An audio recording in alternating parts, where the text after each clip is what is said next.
Hi, I'm Mimi Chan. Welcome to Culture Chat. Thanks for joining the conversation. It's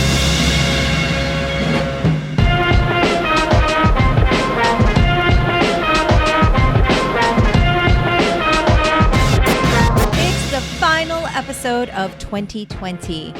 Oscar Agramonte and I discuss best practices on maintaining your health and fitness through the holidays and 2021. We also share our journey through 2020 during the COVID-19 pandemic and how we coped with the changes. Self-care, kindness, and gratitude helped us get through a very rough year, but we made it. I hope you all have a wonderful holiday season. Stay safe and healthy. Thank you for listening, and a special shout out to my patrons who make this show possible. I am grateful for your support. For those that want to join in and help keep this podcast going, you can become a patron of the show by visiting my website or patreon.com. It is also my Christmas wish for you to please rate my podcast on your platform of choice and share it with others. For comments or suggestions, please email me at mimi@culturechatpodcast.com or reach out on social media at sifumimichan. Thank you all once again for listening this year and for the past 4 years. I really appreciate you, and I will be taking a break until the new year. Happy holidays. Now, on with the show. Hello, Osk. How's it going? It's going well. Here we are. It is the end of the year. Yeah, why is the end of the year so funny?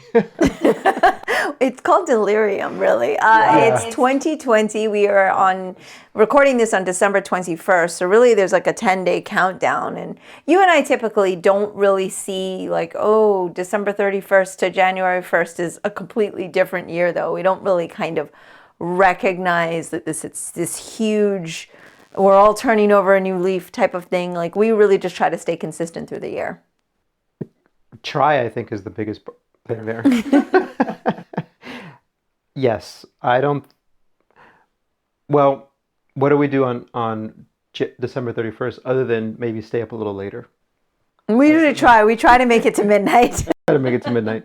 Sometimes we succeed and sometimes we don't. But other than that, it's not that drastic of a change. It kind of just goes right into another day. And I guess the other main difference is we usually have the day off, and that's always really nice. Yeah, and undoubtedly, though, I've been obviously podcasting through the year. I've been speaking to Greg Recco weekly, which has been kind of amazing. But the result of that is a result, rather, of this COVID-19 pandemic, and what a different year it has been. Different?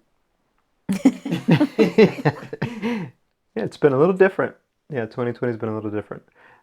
Do we even remember what it was like before March? I don't know. I'm trying to think, but it's kind of hard to. The truth is that it's been challenging, but it hasn't been impossible for us, right? We've been able to maintain kind of a little semblance of normalcy and sanity. I feel bad for and feel for a lot of people who are close to being evicted or maybe have lost their jobs, so we're not in that position. So there's definitely not too much to complain about on our end. It's just been different.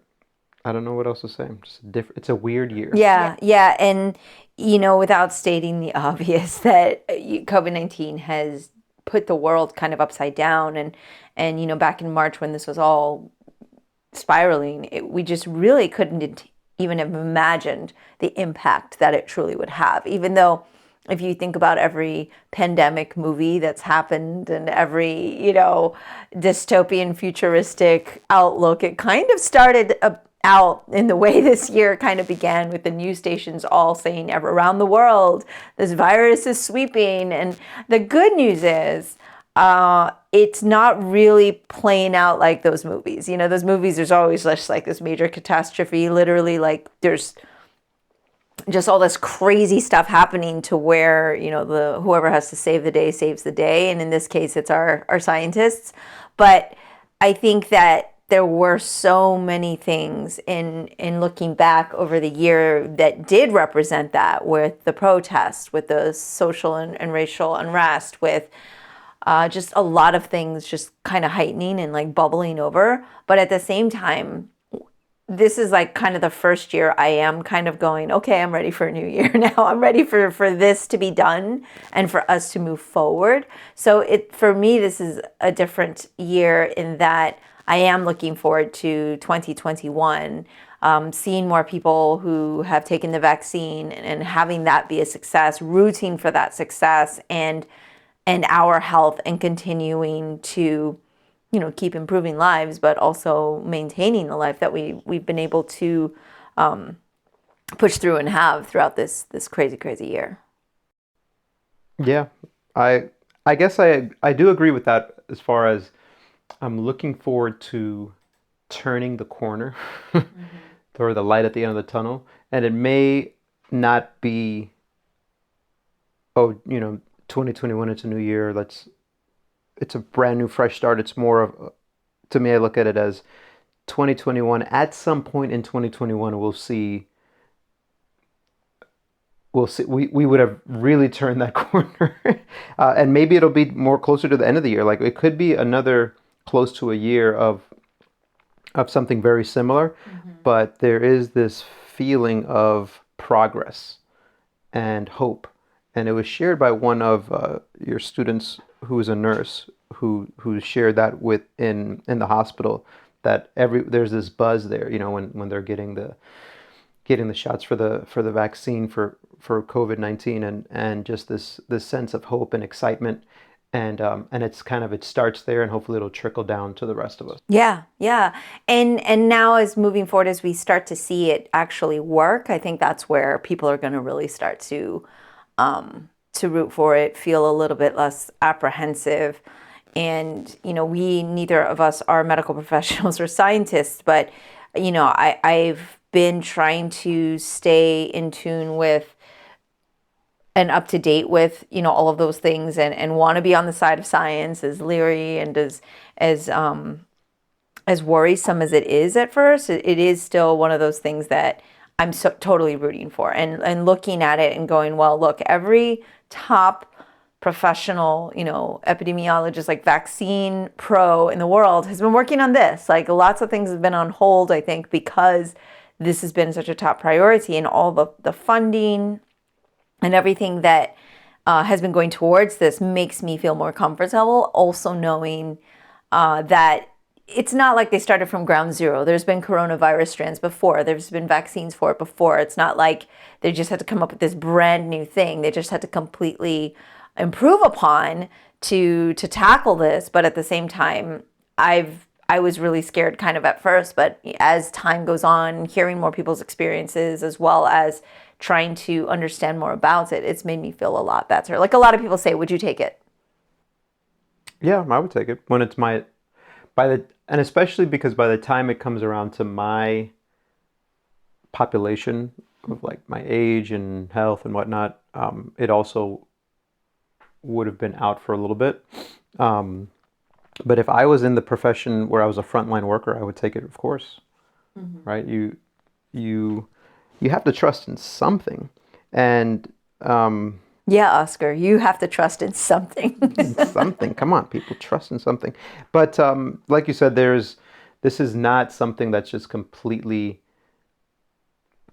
The vaccine is not something that's just completely out of the blue. It's just like everything else after Corona.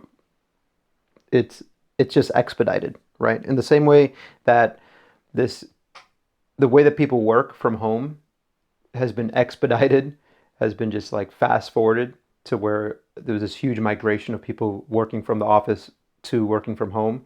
The process of the vaccine being able to be distributed was just expedited. So I'm not leery of it, I guess. Yeah. Looking forward to it, and looking forward to. So, for example, yesterday we stopped by your aunt's house, and your cousins were there, and their kids were there, and the kids were so excited to see us, and they wanted to. Yeah, we kept running away from them, and it was so sad because the little one is like barely 2 and doesn't really understand why auntie and uncle do not want to hug them or touch them. It's heartbreaking. I think the world is going to go back to the way it was before, but it would just be nice to hug kids again. Yeah, to have a little affection and physical contact, that tactile. It's kind of amazing social experiment to see how important this is. Like, we've all been, not you and I personally, but society has been wrapped up in this social media world and this virtual thing, and how, oh, it's all going to gravitate towards that, and we're not going to need human contact. But I think this year has proven how much people need human contact. They're literally out there risking their lives because they can't take it anymore. Like, they're going to these parties, there's super spreader events, people are like, forget it, we're going to have our wedding, we're going to have our big, events, and they're not being safe, which, I don't agree with, but I understand. I understand that need for that human interaction, because I see it like in my parents. I see how they are. And you and I are a little bit atypical in that we don't really need, I think, as many interactions. But yesterday did kind of show us a small window of that, how much we took that for granted. Definitely. And I I can't really judge people for doing what they feel they need to do, right? We choose to maintain the physical distancing and not go to parties, and now we haven't traveled or things like that. But I don't know. I guess we have other options that satisfy us, that satisfy, like, whatever those needs are, and a lot of people don't. Yeah. They don't have those options. So I can't really, I can't. Well, I guess I could judge them a little bit, right? But I can't really.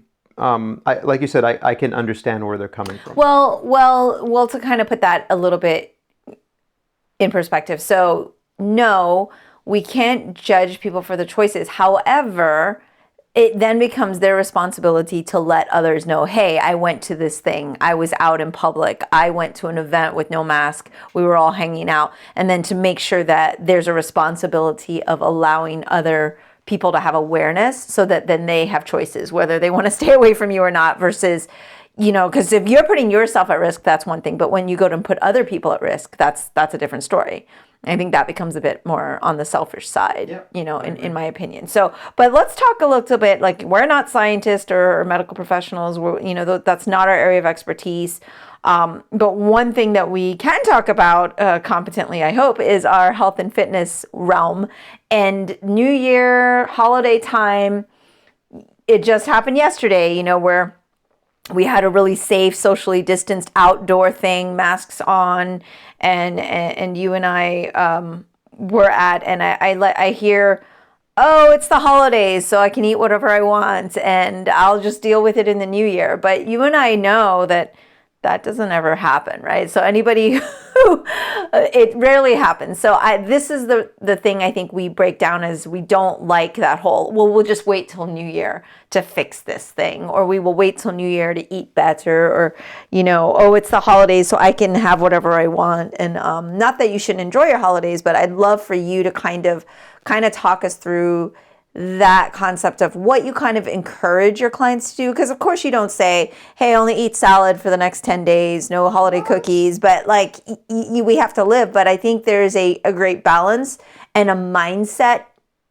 trick or tool or skill set we can practice and use to kind of help us get through the holidays healthily and then take us through that new year. Because what I do know, although I'm not a medical professional, is that keeping your immune system strong, keeping your body strong, limiting, being overweight, keeping up with our respiratory, all of that is going to actually help us get through COVID as well. Like, that's a huge part of, not getting sick and being able to be strong as we look through getting through this pandemic. So perhaps you can talk a little bit about that whole symbolism of, oh, it's the holidays, and oh, we're going to go through New Year, and I'll wait, XYZ.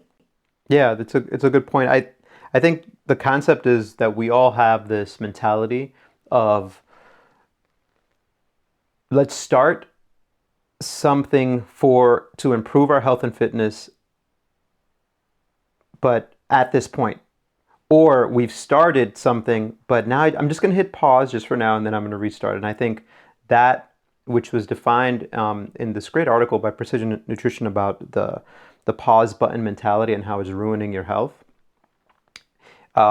is a really important concept, is that if you get into the the habit of, okay, I'm going to pause. I'm going to start this on Monday, or I'm going to start this January 1st, or I'm going to start this next month, or even, you know what, I'll start this tomorrow. The more that you do that, the more that you get better at just hitting pause. Like, you're not really getting the improvements that you want in your health. You're building the skill and you're building the habits of continuously pausing. And as we all know, the number one way to get success in anything is just consistency over time. Like, you pick something and then you just consistently do it. That doesn't mean that you're hitting 100% all the time, but it just means that if you fall off the track, you just brush off and start right where you're at. You don't have to start all over. And so I've fallen into this a lot where I have a specific goal, I miss a few days, it wasn't perfect. Okay, let me just start it. Let me start again from the beginning, as opposed to just saying, all right, I just had a little slip up. Let me start wherever I'm at. And and we see a lot of that in the new year. We see a lot of that actually now, where it's like, okay, it's December 21st. Whatever happens for the rest of the year, it doesn't really matter. I'll start fresh again on January 1st. Do you find that because of that mentality, most people on January 1st, maybe they do actually get started, but then they fall off pretty quickly? Well, the reason you're going to fall off quickly is because, again, you've trained yourself to stop whenever things get complicated. And life is just going to always be complicated. Like, it'll never be a perfect time to do it. You may have a perfect hour or a perfect day or a perfect couple of days, but you'll never have a perfect week. Like, that's just not going to happen. You'll never have a perfect month. So if you get in the habit of saying, okay, I'm going to wait until January 1st, or Monday. or I'm going to wait till Monday. Give me that cheesecake right now. Or, yeah, this is a holiday party. Give me 2 extra pieces of cake. It's no big deal, right? So take us through that, right? Because I think this is where people have this whole, I think there's, and this is total generalization, and I know it's not as simple as this, but there's 2 types of people, right? One, it's like, well, it's the holidays, I'll wait till whatever, so I can have whatever way I want. I'm just going to eat three plates. I'm going to come back to the buffet table or whatever it is. And then there's the other concept of like, I can't have a cookie at all. I've got to stay on my routine, otherwise that's it. I'm done for, and it's all downhill if I eat this one treat. I think there's extremes in that, and obviously a bunch of people fall in the middle, and usually those are the ones that end up being a little bit more successful in terms of just kind of maintaining. But like tackling each of those personalities, how do you get to the middle? How do you bring yourself to that happy place where you're not saying, let me wait until, and then you're also able to kind of still not be emotionally distraught because you're basically giving everything up in order to like look the way one wants to in their mind look, etc. I don't know. I think it starts with this it's a simple conversation, but maybe a challenging one where we realize, hey, we're not perfect. Be like, it's all right, I'm not perfect. And then the second part being that, I'm not perfect, comma, but also I do have this goal of being healthy, and I'm going to continuously strive to move towards that goal. So when you think about something like a holiday party, it's been beneficial to me to say something. In the past, I would say, oh, you know what, I can't have gluten because I'm not giving that to myself, or whatever. The wording of I'm not allowing myself to do this is what it used to be, and so then you feel like you're missing out. And the truth is that there's nothing really on that dessert table that I would never have the opportunity to have ever again. So the concept instead now is, you know what, I'm choosing not to have this because it's what I choose to do. It's perfectly fine. I'm going to have this other thing instead, and I'm perfectly okay with that. And I don't have this mentality of I really missed out. Like, it's just not there because there's so many other.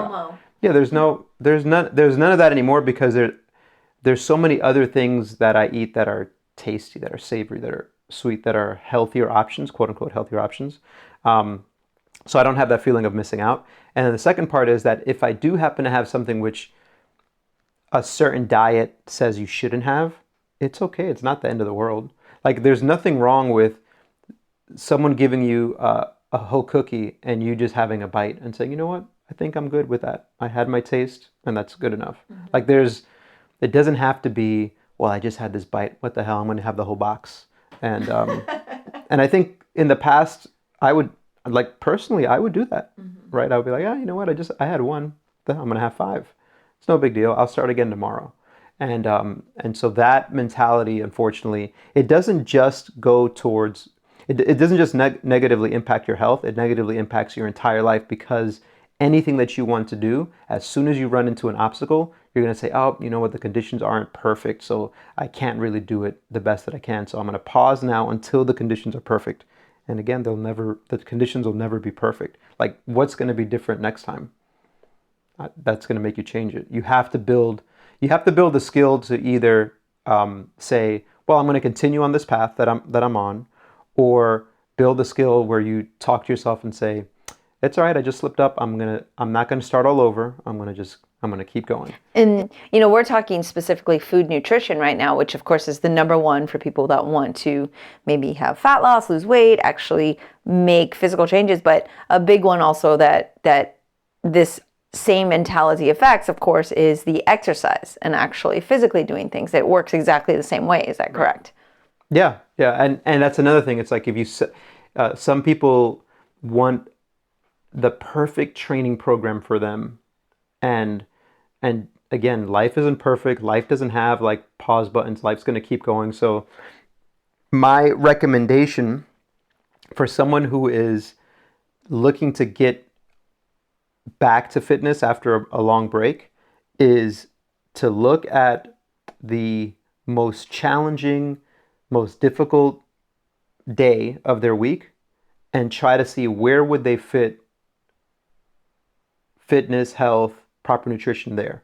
So that might not mean a 1 hour training session and a perfect diet. It might mean I'm going to take 5 minutes where I'll take a couple of breaths, I'll do a push-up, I'll do like one squat, and I'll touch my toes, and that's it. And I can do that in 5 minutes, and that's a success. And then you build on that. And building on the success is going to be more likely for you to reach your goals than you taking a weekend to develop the perfect plan, and then Monday hits you in the face and you're like, it's not my day's not perfect, I'm not able to do it. So I'm going to relook at this plan and I'm going to restart next week Monday. That is where I think the majority of us, me included, fail when it comes to our goals. Yeah, when you're telling, you were just talking about this, it reminded me of way back in the day, maybe like 10, 15 years ago. You used to have a really specific workout regimen, with strength training, and you would always say, every time I'm finally on track, I catch a cold or something. And then it messes up my training plan. I'm not able to train anymore. And then it just makes you feel so derailed. Whereas now, you don't even consider anything to be first of all, like this perfect training plan. Whatever comes your way, you kind of go, okay, well, that's what this week is going to be. Actually, this is great. I'm going to take this as a rest week because that's what my body's telling me. And I'll just pick up from wherever I'm at and it'll be fine. It's not the end of the world. I didn't have to do it in 8 weeks. And that's it. I only had those 8 weeks and now it's all ruined. I mean, because I get that way too. And because of my crazy lifestyle, what you said just really resonated, which is take your busiest day where you're not going to have anything or any availability and kind of celebrate those small wins. And then from there, anything else is just like extra. And one of the things that you just said that resonated and reminded me of is you and I always kind of the last several years, the last 2, especially maybe working on that mindfulness and that stoicism of, okay, this is what I can control, is how I'm processing this, what I'm thinking, like what I'm going to do about it, right? Or how I'm going to, not even how I think, like it's your reaction to it. And so, and knowing that we have to kind of set ourselves up for what life throws us and then be able to kind of adapt and not get caught up on what didn't go right. And it's a very hard thing to do. And it's actually taken us a lot of practice. I mean, me personally, I know that I'm very, very caught up in schedules and being very methodical and having things, checklists, and when things don't go and fit in those boxes, I get very frustrated. And so being able to reframe personally and say, well, you know what, I got 10 hip lifts in today. And as 5 years ago, I would have just like told myself how horrible I was and lazy because I only did that, and that's not even worthwhile. It's not even a workout. What's the point, right? But whereas any little extra I can do, I foam rolled in between meetings today. Like, I'll just take anything as a win at this point. I used to say that's lowering one's standards, but now I realize it's just dealing with like life. Yeah, I think the point is like you just keep going. Sometimes you keep going and it's like it may feel half-assed or it may feel incompetent, but you just keep going nonetheless. And then the challenge is for someone like me, not like you, but the challenge for someone like me is to then settle and say, well, that's okay. But here's the bigger picture though, and we've talked about this before, is just don't complain then, right? I think it's okay to go all out. It's also okay to kind of go a little bit half-ass. It's also okay to hit whatever it is, but as long as you're not looking at your day and going and being upset or complaining about the way that your life is, that's where I think this can be negative. Is regardless of which route you choose and what you feel is the best thing for you, is if at the end of the day you're looking at yourself negatively and you're complaining about the way that your life is, that's where the challenge is. Now, for me, these next couple weeks, I'm really deloading my training. You know what? This last week, I was really kind of making a lot of progress with the specific training program that I was doing, and I was feeling awesome. And these next couple weeks, I'm kind of deloading for whatever the reasons are, and I'm okay with it because I'm still going to do something that's moving me in that direction, and I'm not, and you're never starting from scratch, right? Because that all or nothing mentality of like I've got to have it perfect, it very rarely gets us what we want. It usually gets us like nothing. Yeah, and I think it'd be really great if you could kind of talk a little bit to that right now of people thinking that I've missed a week, so I've lost all the progress I made. Because I think that's a huge, even in Kung Fu training, people get intimidated coming back to class. They feel like they're starting all over, and you're really not starting all over. Maybe you can kind of talk a little bit about that from like the mental and physical aspects of it, because that's a huge, I think, misconception, but more than a misconception, because logically we know that probably isn't so, but like it's a feeling. We all get it. Right. Me included. It's like, oh, well, what a waste. I ate so good for a week and then I had a piece of pizza and now it's all lost. Right. That it's just a feeling, and we all fall into that trap. Yeah, that's a lot of the self-talk part where, let's say you rated yourself on a scale of 1 to 10. You're like, man, I am at like level 8 right now. I'm almost about to peak. And then you hit pause for whatever your reason is. You stop training. And then when you come back, you're not going all the way back down to 1. You may be at like a 5 or a 6, but in your mind, you're telling yourself, because you weren't exactly where you were, you're not jumping right back into like level 8. You're thinking, that's it, I've lost everything. But the truth is you haven't. All your experience is still there. When it comes to things like strength training, strength remembers. Like you may not be at your peak, but you can work pretty quickly back to where you were before. And all of your experiences add up to something. So you're not, yeah, it's a tough one though, because our body with sore muscles or not having the stamina that we had before, it's telling us that we weren't exactly where we were before, and we may misread that to saying we've lost everything. Yeah. But you haven't lost everything. And so I don't know. It's something that we have to speak to ourselves and say, okay, where was I truly? Like, where was I truly on this journey from point A to B? Where was I? And all I did was just adjust the dial or hit pause. I didn't like run all the way back to the beginning. That's almost rarely the case. Yeah, and this is, and you can correct me if I'm wrong, like really top coaches and professionals. I mean, like that's that whole concept of sometimes it is important to just take a step back and maybe do something really light, like greasing the groove, quote unquote, or like there is an actual importance to that, and that does help you progress, not just like, oh, I'm being lazy today, or oh, I'm just gonna quote unquote take it easy. It makes you kind of feel like you're doing less of a workout, but there is a lot of value to it. Yeah, I mean, even if you take something like strength training, the act of working out actually makes you feel worse. Granted, some people when they work out, their endorphins hit and they're like, "Man, I feel great. I feel a pump." But your body is actually breaking down. The good stuff, the benefits from training, the muscle building, the hormones kind of being replaced the way they need to, all of that happens when you rest. So that is sometimes rest is absolutely necessary.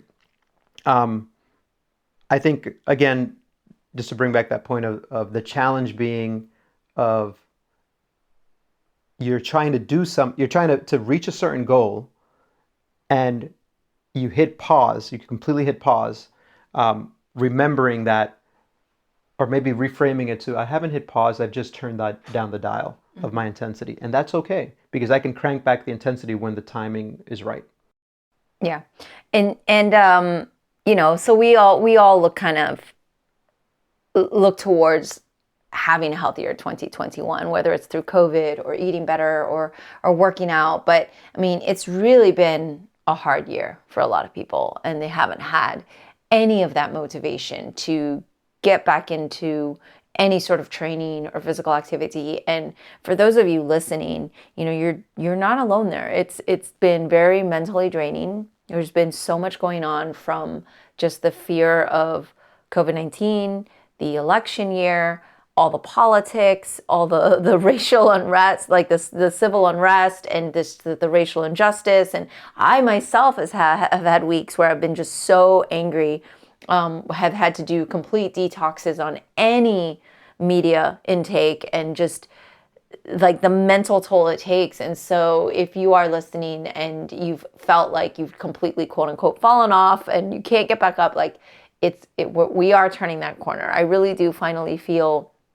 a lot more hopeful. I'm excited about the new presidency.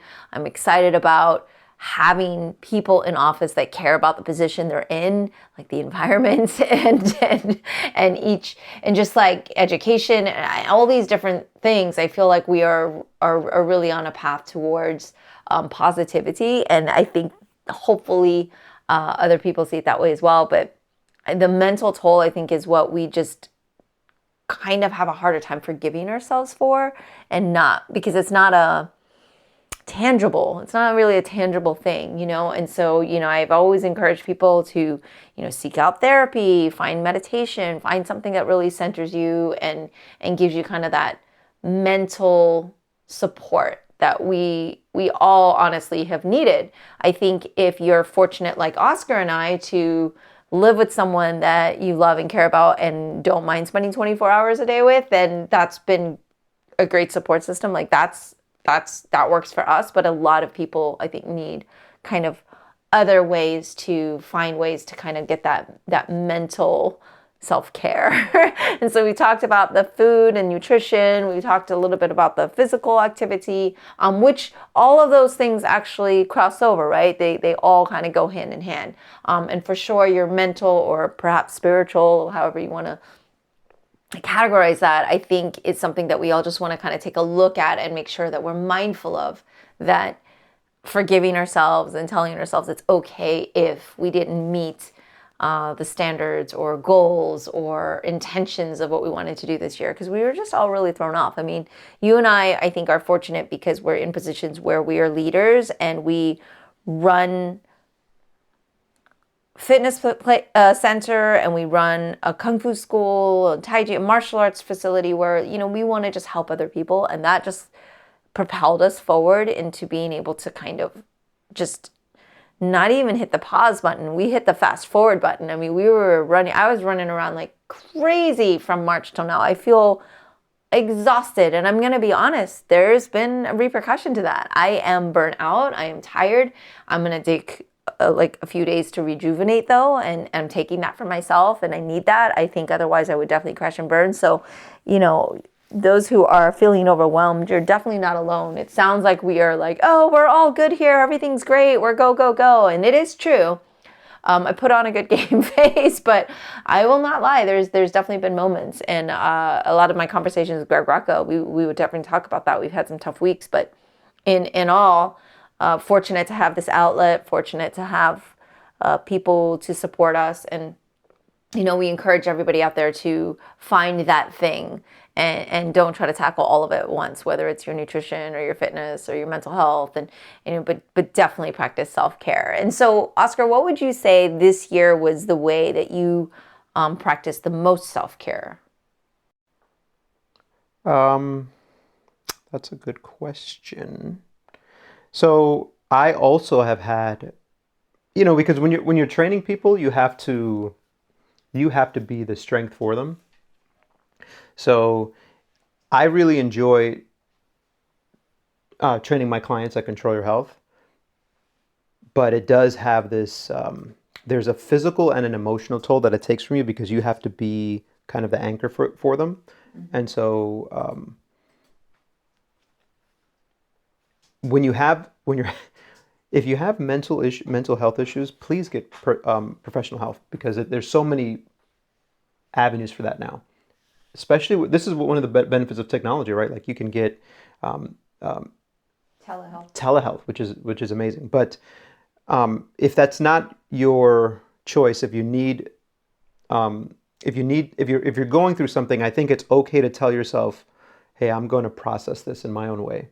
And the way I'm processing it is by either being quiet or being sad. Like I've told people, like, "Hey, it's okay if you're going to cry." Like you've had conversations with people saying it's actually showing strength, right? So I'm not saying that I've just sat down and cried. Yeah, because I've never seen that. That's not my style. But I do like to take some time for myself and do some meditation. So I think it's a process that I've been going through for about 2 years now. And I can't say that I'm consistent where I do it every single day, but I can say that on the days that I take my 10 minutes and do some meditation where I just take this time to breathe and focus on myself, it is rejuvenating. It's like putting my batteries in the recharger, and so that's one of the things that I've been doing, and also being okay with not doing anything at all, which is really hard for me. So just saying, okay, I'm just going to just lay down here, watch some TV for a little bit, and that's it. And there's nothing else that I'm asking for it.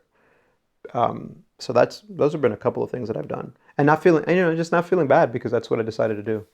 So Yeah, I've seen that for sure. I think one of the things I thought you might have said was like really emphasizing that what is it, neoteny or whatever, like going out and playing, because I feel like you got a bicycle, you try to spend more time outside. Those things usually seem to really make you happy.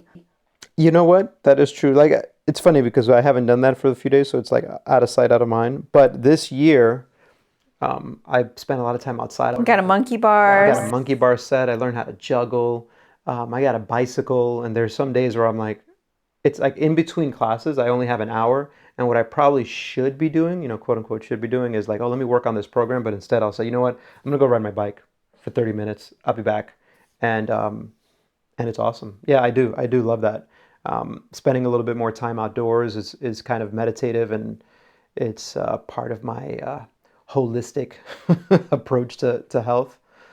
All of that. But I think the main point is at the end of it is looking back and not judging myself negatively for doing that. Is just saying, yep, I did this and I'm okay with it. And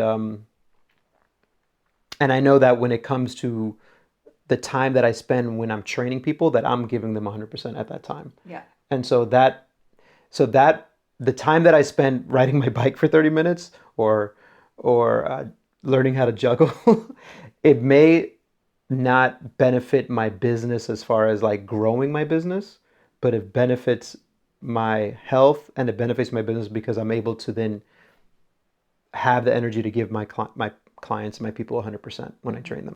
Yeah, no, definitely. And I'd love to hear from listeners is what you've been using to recharge or to stay sane through this very, very crazy year. And because we're always learning and we're always learning new things and learning from one another. So if you have your own methods, we'd love to hear about them. So, but yeah, definitely finding that thing that makes you kind of relax and take a moment to recharge your mental health and being able to be okay with the choices that you're making and not, judging yourself too harshly. Be kind to yourself.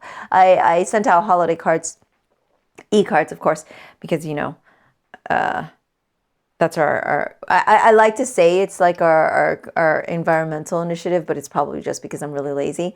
But but I do send out updates at the end of the year. And when I went to go talk about this year, usually our holiday update, Oscar and I, pretty much just say, oh, we've traveled to 7 continents this year or something crazy, which we've done. And we get to do all these amazing things. And you would think that I sat down this year and would have been kind of grumpy about the fact that I had nowhere to report that we traveled to. But what I used it as was an exercise in gratitude, into which just thinking about how challenging this year was and where we're at right now, what we've been able to do and how we've been able to help others and how we've been able to mainly stay sane. I used it as an exercise in gratitude. And it was just so wonderful that there were so many things that I could look back on through the year that's been positive, from celebrating the 50th anniversary of Wallam with this virtual show and the team coming together to show their love the way they have and being able to be a part of that, to being able to have this podcast still going and having Greg Recca on the show every week and just having all these extra amazing guests that have been joining me and being healthy, those around me being healthy. So just that practicing gratitude, I think, has been something kind of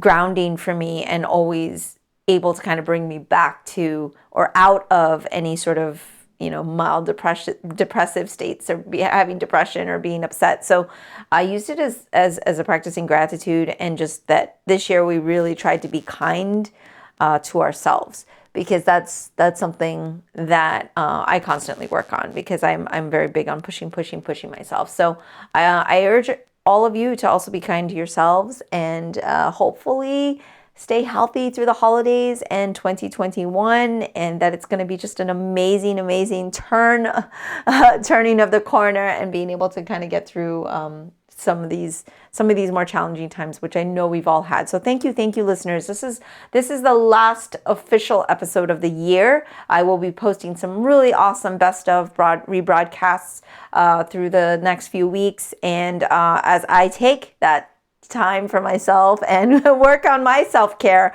this show again is just an extra thing I do amongst all the other crazy things. So it does take a chunk of time and dedication, but I really enjoy it, and I appreciate all of you listeners who have stuck with me through this. It's been 4 years. So 4 years? Yeah. Wow, time flies.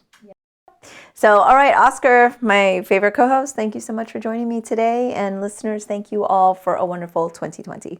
Thank you, Mimi. That's all for today's episode. Thanks for listening to Culture Chat, and hope you enjoyed the conversation. Please subscribe and rate my podcast. Feel free to leave me suggestions or send an email to mimi@culturechatpodcast.com, or follow me on social media at Sifu Mimi Chan on Twitter, Instagram, or Facebook.